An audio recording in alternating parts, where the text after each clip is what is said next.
Morning students. मैं Mohammad Parvez Ahmad, assistant professor department of history S college Vikramganj से हूँ। आज हम लोग 1857 की क्रांति का अध्ययन करेंगे। ये बीए पार्ट थर्ड का एक प्रमुख चैप्टर है। तो 1857 का विद्रोह क्यों हुआ, सर्वप्रथम हम इसके कारणों को जानेंगे। 1857 में भारत के एक बड़े भाग में अंग्रेज़ों के विरुद्ध एक सशक्त विद्रोह हुआ, जिसने अंग्रेज़ों की कंपनी शासन की जड़ें हिलाकर रख दी। इसकी शुरुआत सैनिक विद्रोह से हुई, लेकिन देखते ही देखते इसमें बहुत बड़ी संख्या में आम लोग भी शामिल हो गए और 3 से 4 महीने तक यह विद्रोह अपने चरम पर रहा और अंत में इसका दमन कर दिया जाता है अंग्रेज सरकार द्वारा। 1859 तक यह विद्रोह पूरी तरह से शांत हो जाता है। तो हम इसके कारणों की जांच करेंगे कि 1857 के विद्रोह का क्या कारण थे।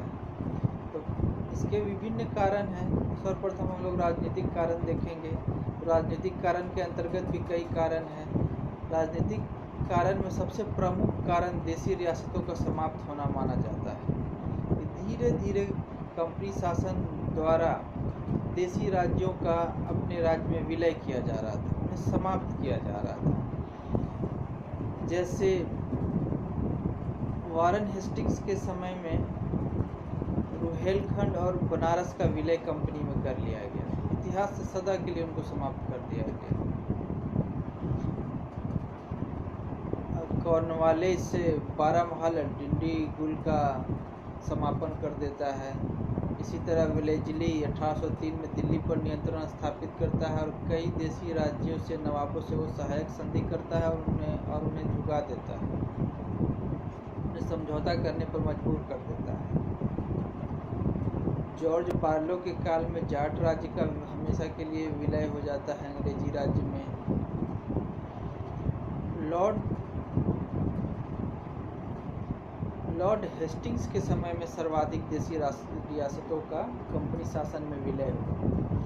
गुजरात, महाराष्ट्र और राजपूताना के सैकड़ों रियासत लॉर्ड हेस्टिंग्स के काल में कंपनी शासन में मिल जाते हैं। उसने पेशवा के पद की समाप्ति कर दी,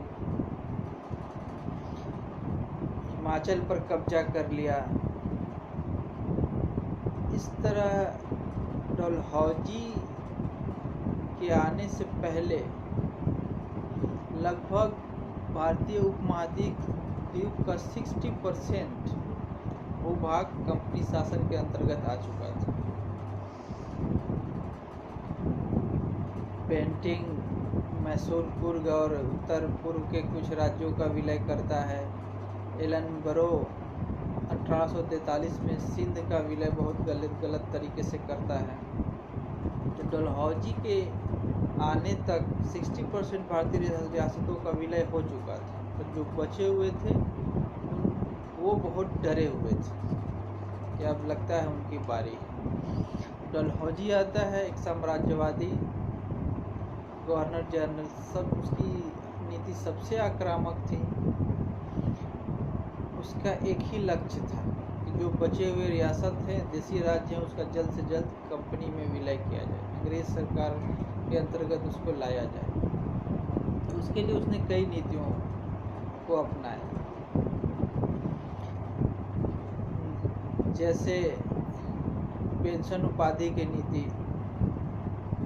पेशवा, अंतिम पेशवा हो गया, उत्तर मुगल हो गए, कार्नेटिक नवाब, तंजौर के नवाब, इन सबको कंपनी का पेंशनर बना देता है और इनके राज्य को अपने नियंत्रण में ले लेता है। बकाया वसूली नीति के अंतर्गत निजाम से, हैदराबाद के निजाम से बहुत बड़ा क्षेत्र बरार को वो ले लेता है। बोझ निषेध की नीति के अंतर्गत वह झांसी, सतारा, पघाट, संभलपुर, जयपुर, उदयपुर जैसे राज्यों का विलय करता है। कुशासन का आरोप लगाकर 1856 में अवध का विलय कर लेता है। इससे बचे हुए भारतीय शासकों में या लोगों में बड़ा रोष उत्पन्न होता है कि अवध का नवाब तो अंग्रेज भक्त था या अंग्रेजों के पक्ष में रहता था, फिर भी उसका विलय कर लिया गया। इसी तरह वो कुछ एक राज्यों को सीधे युद्ध के द्वारा भी जीतकर विलय करता है, जैसे मैसूर कुर्ग जैसे राज्यों का वो विलय, पंजाब का विलय कर लेता है। तो 1857 तक आते आते जो भी देसी राजा थे, खास के प्रताड़ित जो हुए थे, वो पूरी तरह कंपनी शासन से असंतुष्ट हो जाते हैं, प्रजा भी असंतुष्ट हो जाती है। तो ये मिला जुला रोष या असंतोष 1857 में पूरी तरह से फूट पड़ता है और एक प्रमुख कारण बनता है।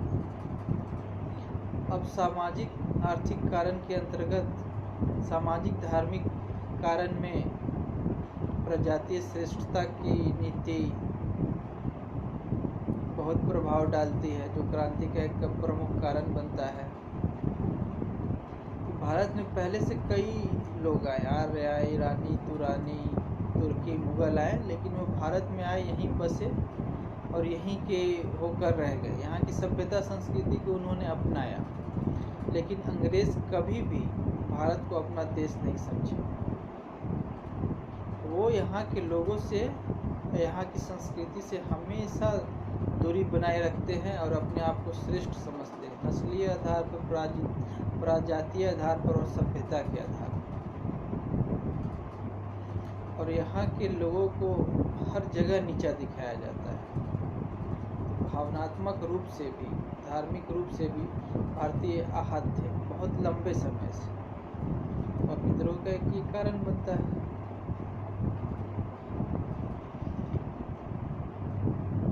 1813 में और 1833 में कंपनी सरकार के अधिनियम के द्वारा भारत में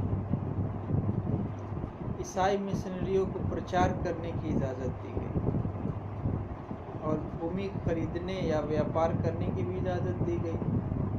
इससे एकाएक ईसाई मिशनरियों की गतिविधि बहुत बढ़ गई और वे धीरे धीरे पूरे भारत में फैल गए और आगे चलकर धर्म परिवर्तन भी कराने लगे। तो ये भी भारतीय हिंदू मुसलमानों को, खासकर रूढ़िवादी हिंदू मुसलमानों को अखरने लगा। उन्हें लगा कि अंग्रेज सरकार उनके धर्म को, समाज को नष्ट कर रही है और जानबूझकर ऐसा किया जा रहा है। इसी तरह डलहौजी धार्मिक निर्योग्यता संबंधी अधिनियम लाता है, जिसमें वह कहता है कि कोई भी हिंदू मुस्लिम धर्म परिवर्तन करके ईसाई बनता है तो वो अपनी पैतृक संपत्ति का हिस्सेदार बना रहेगा, जबकि ऐसा पहले नहीं था। तो लोगों को लगता है कि जानबूझकर ऐसा अधिनियम लाया गया ताकि लोग धर्म परिवर्तन कर सकें। इसी तरह सेना में पादरियों की बहाली की जाने लगती है और सेना में भारतीय सैनिकों को टेस्टामेंट और बाइबिल पढ़ाया जाने लगता है। तो ये भी संदेह का एक कारण बनता है। अब आर्थिक कारण के अंतर्गत आते हैं तो भारत में अंग्रेजों के राजस्व का मुख्य स्रोत भू राजस्व था और उन्होंने जो भू राजस्व की 3 व्यवस्था अपनाई थी, जमींदारी, रैयतवारी और महलवारी, इसके द्वारा भारतीय किसानों का, मजदूरों का बहुत शोषण होता है। इसकी तीनों व्यवस्था में लगान की दर अधिक थी, तो इसे बहुत ही कड़ाई से वसूला जाता था। अकाल या किसी प्राकृतिक आपदा द्वारा यदि फसल नष्ट भी हो जाए तो भी लगान को नहीं छोड़ा जाता था।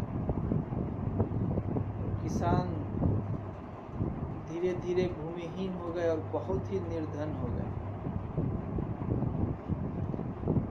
और वो पूरी तरह से एक बहुत बड़ा वर्ग असंतुष्ट हो गया।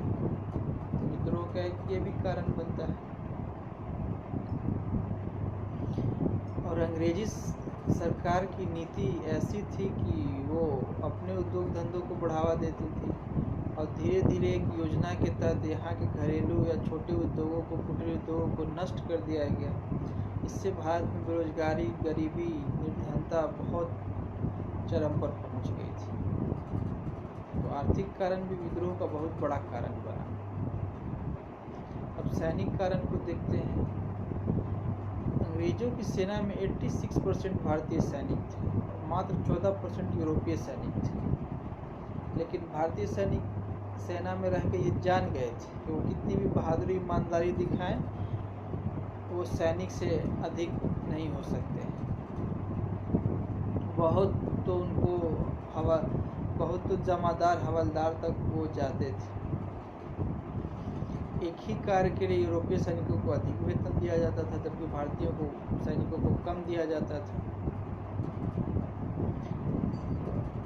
यदि यूरोपीय सैनिक बाहर जाते थे या बाहर से भारत में काम करने आते थे तो उन्हें अलग से भत्ता मिलता था, जबकि भारतीयों को किसी तरह का भत्ता नहीं मिलता था। हर जगह इन्हें कई तरह से अपमानित भी किया जाता था, भोजन भी खराब मिलता था। एक समय के बाद ये अपने धार्मिक के प्रतीकों का भी प्रयोग नहीं करने इन्हें दिया गया। तो सेना में भी बहुत ज़्यादा भेदभाव था, वेतन संबंधी भेदभाव हो, भत्ता हो, आत्मसम्मान हो, धर्म को लेकर हो, बहुत डिफरेंसेस थे। तो ये सैनिक कारण बहुत बड़ा कारण बना विद्रोह के लिए। और तात्कालिक कारण के अंतर्गत हम लोग ये देखते हैं कि 1857 में पुराने ब्राउन बेस बंदूक की जगह पर नया इनफील्ड राइफल लाया गया,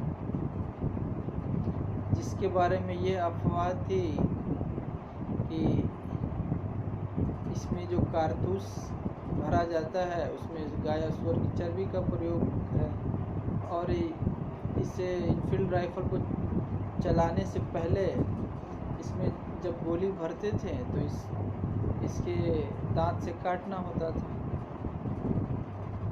तो गाय और सूअर की चर्बी की अफवाह के कारण हिंदू मुसलमानों की भावनाओं को ठेस पहुंचा और उन्हें यकीन हो गया कि अंग्रेज सरकार जानबूझकर ऐसा कर रही है, हमारे धर्म को नष्ट करना चाह रही है।